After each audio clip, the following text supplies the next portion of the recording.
மேகதாது அணை விவகாரத்தில் தமிழக மக்களின் வாழ்வாதாரத்திற்கு எதிராக கர்நாடக அரசு செயல்பட்டால் அதை நாங்கள் எதிர்ப்போம் என்று தமிழ்நாடு காங்கிரஸ் கமிட்டி தலைவர் செல்வ பெருந்தகை தெரிவித்துள்ளார்.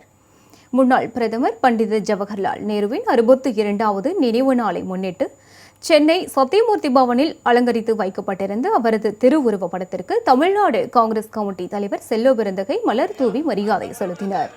இந்நிகழ்ச்சியில் முன்னாள் நாடாளுமன்ற உறுப்பினர் டாக்டர் ஜெயக்குமார், தமிழ்நாடு காங்கிரஸ் கமிட்டி மாநில துணைத் தலைவர்கள் உ. பலராமன், இதயதுல்லா, சொர்ணா சேதுராமன், தேசிய செயலாளர் சி.டி. மெய்யப்பன், மாநில பொதுச் செயலாளர் எஸ்.ஏ. வாசு, அசோகன், சென்னை மாவட்ட தலைவர் திலகர், மாமன்ற உறுப்பினர் அமிர்தவர்ஷினி, கலைப்பிரிவின் மாநில தலைவர் கலாதேவி, மாநில செயலாளர் சூளை ராமலிங்கம் உள்ளிட்ட பலர் கலந்து கொண்டு நேருவின் திருவுருவப் படத்திற்கு மலர் தூவி மரியாதை செலுத்தினர்.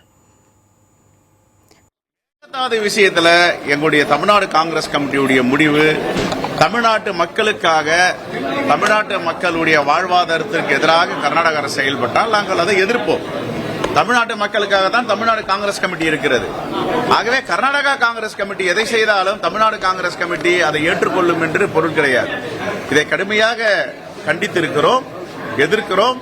தமிழ்நாட்டு வாழ்வாதாரமும் தமிழ்நாட்டு உரிமையும் எந்த விதத்திலும் தமிழ்நாடு காங்கிரஸ் கமிட்டி விட்டுக் கொடுக்காது. தமிழ்நாட்டு மக்களோடு, குறிப்பாக விவசாய பெறக்கூடிய மக்களோடு நாங்கள் அவர்களுக்கு உறுதுணையாக இருக்கிறோம்.